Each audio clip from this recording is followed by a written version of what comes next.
Hey everyone, here's the Koopa Man. This week is Shark Week, a week dedicated to sharks and marine life awareness. So to mark the occasion, let's review a movie. Sharknado?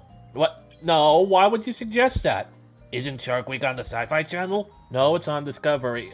Don't you have a job to do? I'm pretty sure I saw some card counters at the blackjack table. Oh, Criff, you're right! No, we're gonna talk about the granddaddy of all shark flicks.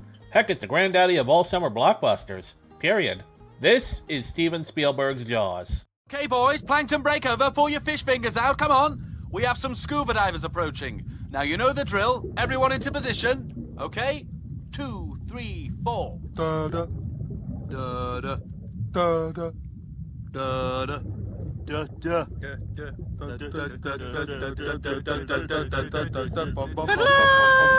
Louder, boys, louder! Give me fortissimo! More cello, Roger. Use the gills. Brian, I love it. I love it. You're even scaring me. Andrew, are you chewing? No. Right, well, I hope you bought enough for everyone. Come on, spit it out. Okay, back into positions. And a 1, and... That's right, before there was Boss Bass, there was Jaws, the terror of the deep. For context, this movie, like most movies actually, was based on a best-selling novel of the same name written by Peter Benchley, a marine life activist. Benchley wrote the story based on the real-life Jersey Shore shark attacks of 1916 while struggling to pay the bills. This was sort of a make-or-break moment that if he didn't sell, he'd quit forever to support his family with a regular 9-to-5. However, it did sell. Very well, in fact. This is in spite of the fact that literary critics at the time panned it as lower-class track. The more things change, the more they stay the same. But he would get the last laugh in the end when it caught the attention of a pair of executives at Universal who wanted to adapt it into a full-length motion picture. To make this picture a reality, they got Steven Spielberg, a relative unknown at the time with only a few TV credits, to direct. And the rest? It's basically history. But let's dive into it, shall we? So the movie opens up on Amity Island, a small island off the coast of Long Island, New York, which is actually based on Martha's Vineyard, Massachusetts. A young woman drunk from a party decides to go skinny dipping, and if Friday the 13th has taught us anything, it's that beautiful naked women always have horrible things happen to them in movies. Come on.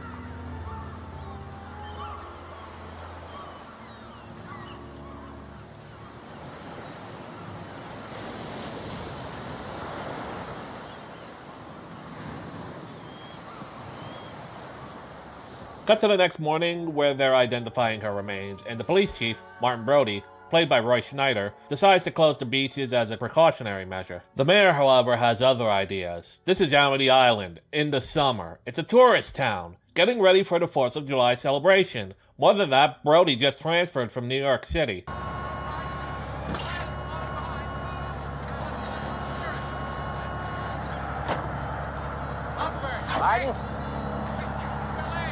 Martin, you gonna shut down the beaches on your own authority? Well, what other authority do I need? Technically, you need a civic ordinance or a resolution by a board of selectmen. That's just going by the book. We're really a little anxious that you're rushing into something serious here. It's your first summer, you know. What does that mean? I'm only trying to say that Amity is a summer town. We need summer dollars. And if the people can't swim here, they'll be glad to swim at the beaches of Cape Cod, the Hamptons, Long Island. That doesn't mean we have to serve them up a smorgasbord. We never had that kind of trouble in these waters. Well, what else could have done that to that girl? Boat propeller? Well, I think possibly, yes, a boating That's accident. not what you told me over the phone. I was wrong. We'll have to amend our reports. And you'll stand by I'll that? stand by you. Martin, a summer girl goes swimming. Swims out a little far. She tires. Fishing boat comes along. It's happened before. I don't think you appreciate the gut reaction people have to these things. Harry, I appreciate it. I'm just reacting to what I was told. Martin, it's all psychological. You yell barracuda. Everybody says, huh? What? You yell shark. We've got a panic on our hands on the 4th of July. Cut to a little later, where Brody is watching the beach, a young boy goes out for a swim on his boogie board, which, as you are aware, tends to make humans look like seals. A shark's favorite snack. Of course, the public's unaware of what happened thanks to the mayor, but Brody knows what's up and is on edge the entire time. Just then, when he thinks that everything's fine, there's screams and panic as something's going on in the water. A young boy, no older than 10, gets dragged down and the shark takes its second victim. Thanks, Mr. Mayor. A bounty is placed on the shark and the town is in a frenzy. As such, a town meeting is called to get a grip on the mass hysteria. Martin, would you please? Chief Brody. I just want to tell you what we're planning so far. What about the beaches, Chief? We're going to put on the extra summer deputies as soon as possible. And then we're going to try and use shark spotters on the beach. Are you going to close the beaches? Yes, we are. We're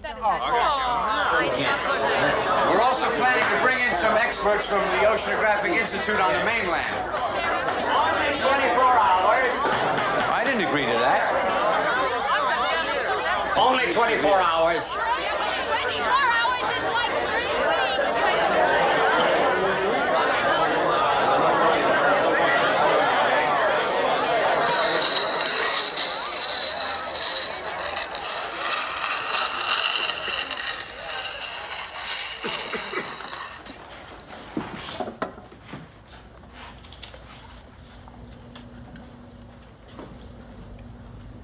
You all know me, know how I earn a living. I'll catch this bird for you, but it ain't gonna be easy. It's bad fish. Not like going down the pond chasing bluegills or tommycocks. This shark, swallow you whole. Shaking, tenderizing, down you go. And we gotta do it quick. That'll bring back the tourists. That'll put all your businesses on a paying basis. But it's not gonna be pleasant. I value my neck a lot more than $3,000, Chief. I'll find him for 3, but I'll catch him and kill him for 10. And you gotta make up your minds. You wanna stay alive and ante up? You wanna play it cheap? Be on welfare the whole winter. I don't want no volunteers. I don't want no mates. There's too many captains on this island. $10,000 for me by myself. For that, you get the head, the tail, the whole damn thing. Thank you very much, Mr. Quint. We'll take it under advisement. That was Quint, played by Robert Shaw. Remember him for later. And yes, the townspeople's priorities are fucked, but Amity is a summer town. I mean, the kid is now in someone else's digestion, but what about number 1? Some local fishermen get the smart idea to fish for the shark using one of their wives' pot roast. But somehow I doubt a fish that's developed a taste for man meat will settle for raw beef. Oh wait, it did. Could have ended poorly for those fishermen. Brody, in the meantime, calls a marine biologist by the name of Matt Hooper, played by Richard Dreyfuss. His first order of business is to identify Chrissy's remains to confirm Brody's theory. Our accident here. Victim identified as Christine Watkins, female Caucasian. Yeah, now here's where we have it. Probable boating accident. Yeah. All right. The height and weight of the victim can only be estimated from the partial remains.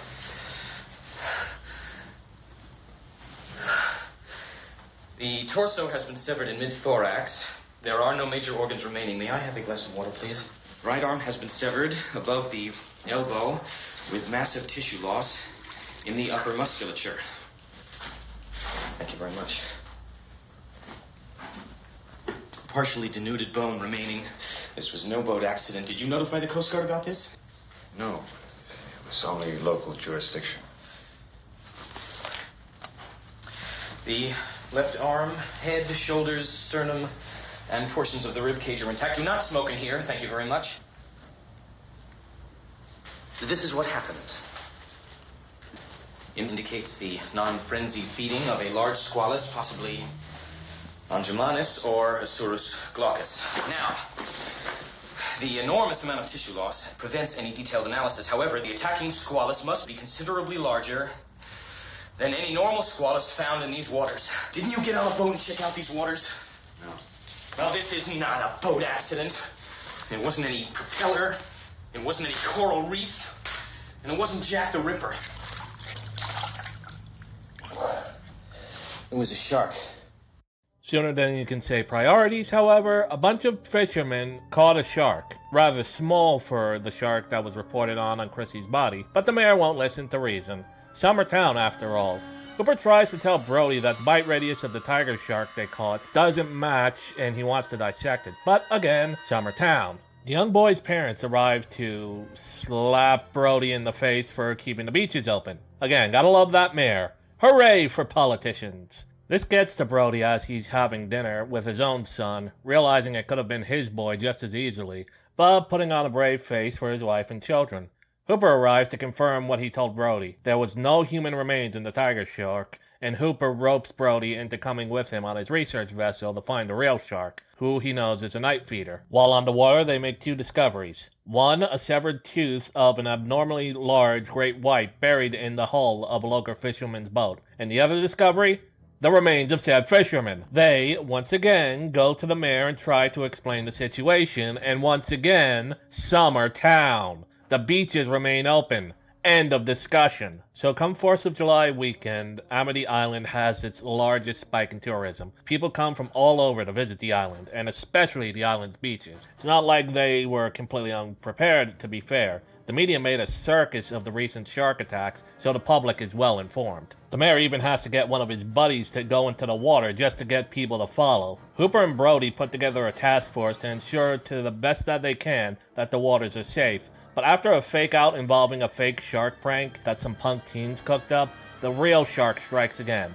This time, it strikes within a lagoon, striking a small boat, killing one of its passengers, and leaving the rest of them, including Brody's own son, severely traumatized. It's then, and only then, when it hits close to home, does the mayor do anything.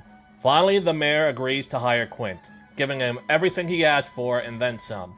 Hooper and Brody volunteer to join him, and he reluctantly accepts despite his earlier speech, and the three of them set off on his own personal vessel, the Orca. Clever. Quint himself is a bit odd. Between that and the stress of the clashing personalities, the men quickly get at each other's throats. That is until...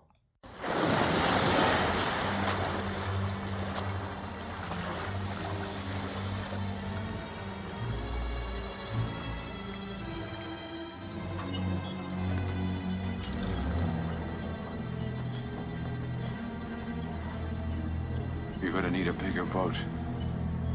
Yeah, nothing brings clashing personalities together faster than a giant man-eating monster. There's one thing for sure, though. One barrel isn't going to be enough to exhaust something that big. This shark hunt is going to take a while, especially when we're talking about a 25-foot-long, 3-ton mutant shark. Then comes nightfall, when the men actually start getting along and bonding. You want a drink? Drink to your leg? I'll drink to your leg. Okay, so we drink our legs.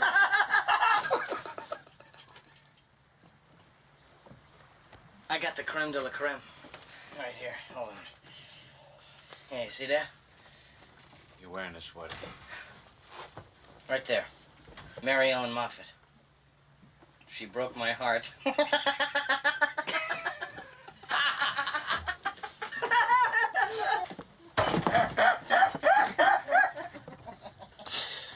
What's that one?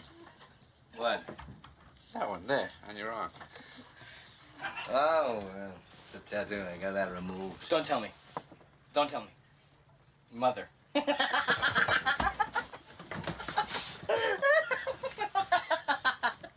What is it? To Hooper, that's the USS Indianapolis.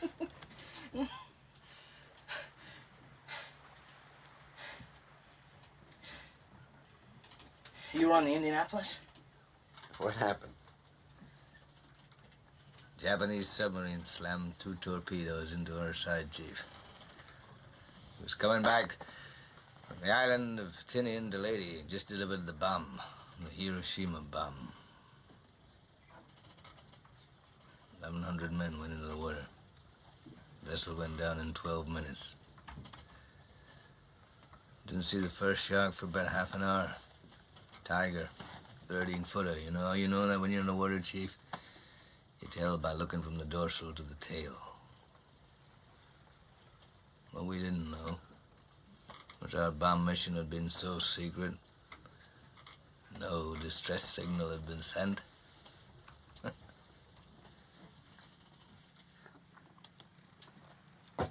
They didn't even list us overdue for a week. Very first light, Chief. Sharks come cruising. So we formed ourselves into tight groups.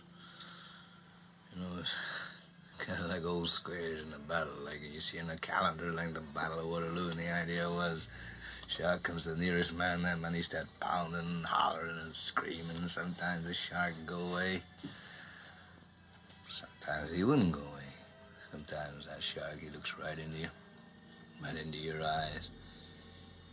You know the thing about a shark, he's got lifeless eyes, black eyes, like a doll's eyes. When he comes at you, he doesn't seem to be living until he bites you. And those black eyes roll over white, and then you hear that terrible high-pitched screaming. The ocean turns red, and in spite of all the pounding and the hollering, they all come in and they rip you to pieces.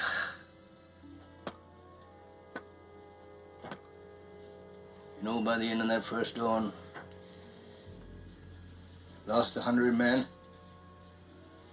I don't know how many sharks, maybe 1,000. I don't know how many men, they average 6 an hour.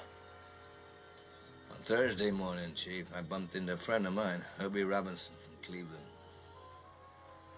Baseball player, bosun's mate. I thought he was asleep. Reached over to wake him up. Bobbed up and down in the water. It was like a kind of top. Upended. Well, he'd been bitten in half below the waist. Noon the 5th day, Mr. Hooper, Lockheed Ventura saw us. He swung in low and he saw us too. A young pilot, a lot younger than Mr. Hooper anyway. He saw us and he come in low, and 3 hours later, a big fat PBY comes down and started to pick us up. That was the time I was most frightened, waiting for my turn. I'll never put on a life jacket again. So 1,100 men went in the war. 316 men come out. The sharks took the rest June the 29th, 1945. Anyway, we delivered the bomb.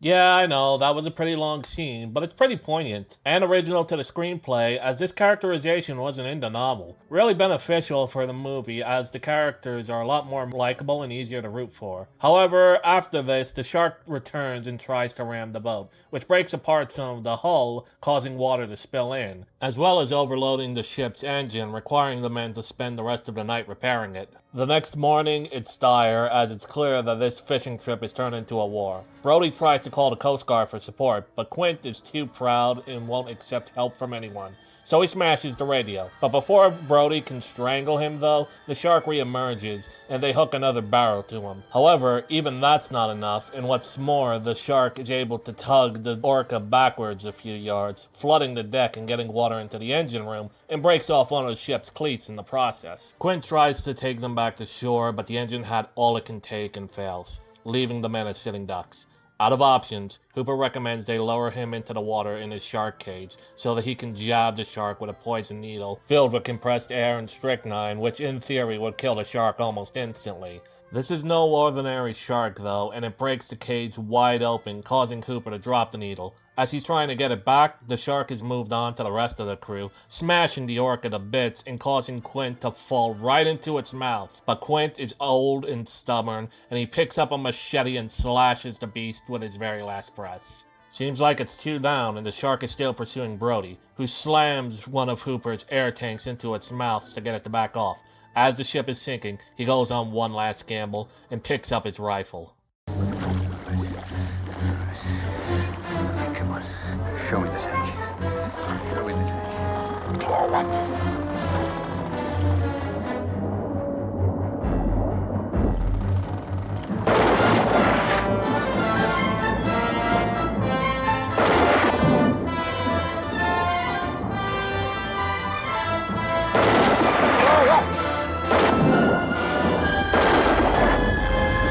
you son of a bitch!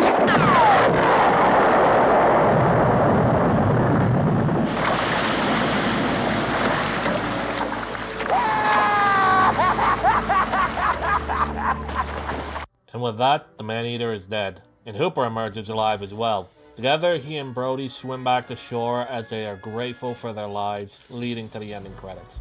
This really is an amazing movie. There's a good reason I use so many clips from this, as this film is just full of noteworthy moments. It was so successful, in fact, it became the first blockbuster, starting, for better or worse, a summer movie tradition. It'd only be toppled by Star Wars later that same decade. It even spawned sequels, which, well, they exist. That's all I'll ever say about them.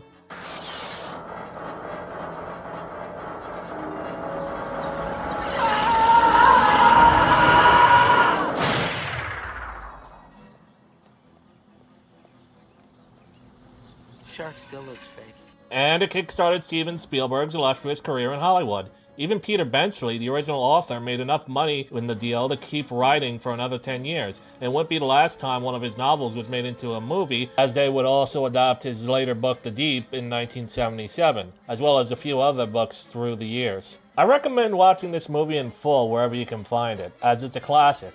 Anyway, that's about enough from me. This has been the Koopa Man. Swim safely.